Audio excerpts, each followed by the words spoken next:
Hello বন্ধুরা, আজকে লুচি বানানো হচ্ছে। তাড়াতাড়ি কিভাবে লুচি বানানো হয় আর মুচমুচে লুচি বানানোর জন্য কি কি দেওয়া হচ্ছে দেখে নেওয়া যাক। আমি প্রথমে ময়দা দিয়ে দিয়েছি, তারপরে একটু সুজি দেব,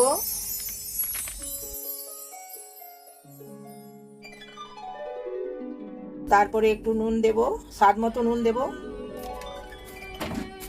স্বাদ মতো একটু অল্প চিনি দেব স্বাদ হওয়ার জন্য, তারপরে একটু ময়মের জন্য তেল দেবো,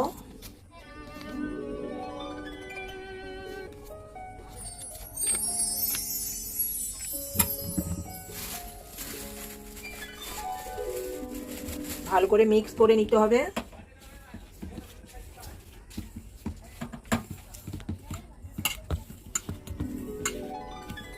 ভালো করে মিক্স করে নিয়েছি, এবার ভালো করে মেখে নিতে হবে। খুব নরম মাখা যাবে না,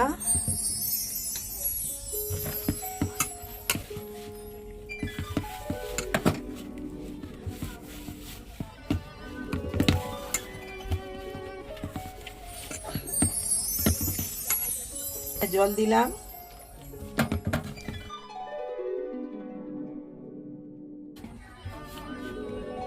খুব নরম মাখা যাবে না, নরম মাখলে খাস্তা মুচমুচে হবে না, তাই জন্য ঠিক ঠিক আটা মাখতে হবে।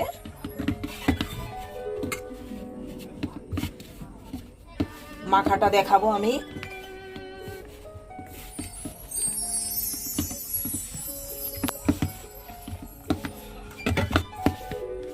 আমার ময়দাটা খুব ভালোভাবে মাখা হয়ে গেছে, সুন্দরভাবে মাখা হয়ে গেছে, দেখুন একদম সুন্দরভাবে একদম ঠিক ঠিক মাখা হয়েছে ময়দাটা। এবার আমি মেখে 5 মিনিটের জন্য ঢাকা দিয়ে রেখে দেবো। খুব তাড়াতাড়ি বানানোর জন্য বেশি সময় রাখতে হবে না, 5 মিনিট রাখলেই হবে। 5 মিনিট হয়ে গেছে, আমি লুচির জন্য গ্যাসটা জ্বালিয়ে দিলাম, তেল বসিয়ে দিয়েছি আগে। আর 5 মিনিট হয়ে গেছে, দেখো ময়দাটা খুব সুন্দর হয়ে গেছে মাখা। এবার আমি লুচি বানাবো।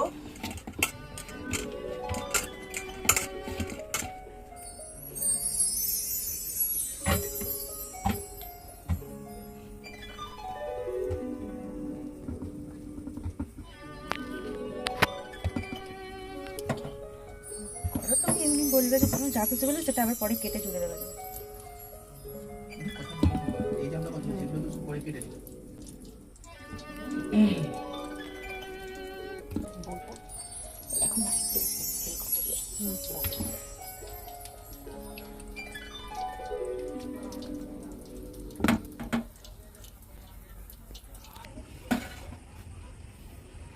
তেল গরম হয়ে গেছে, বেলা স্টার্ট করে দিচ্ছি।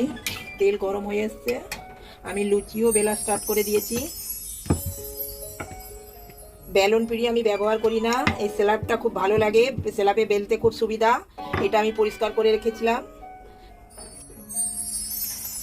লুচিটা একটু নাড়াচাড়া করে নিতে হবে, নিলেই খুব ভালোভাবে ফুলে যাবে লুচি।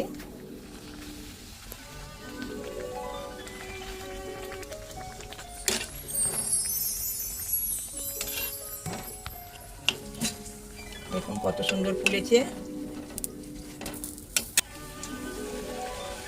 এইভাবেই নাড়াচাড়া করে নিলে লুচি খুব ফুলবে।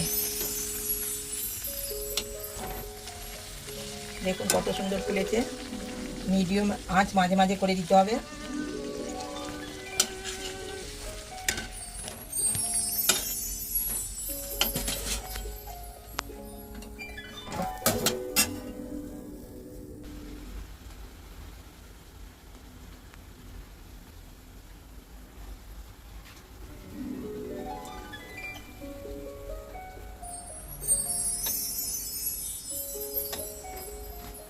লুচি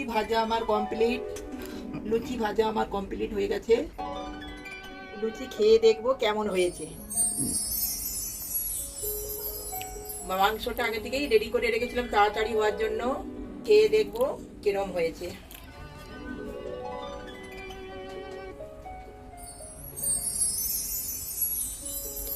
খুব সুন্দর হয়েছে, লুচিটা খুব মচমচে হয়েছে, খেতেও খুব সুন্দর হয়েছে।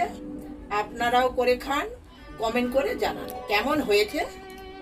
এর পরের রান্না তোমাদের জন্য নিয়ে আসছি কাস্টার্ড বানানোর জন্য। দেখাবো কিভাবে বানানো, ফল দিয়ে কিভাবে কাস্টার্ড বানানো যায়।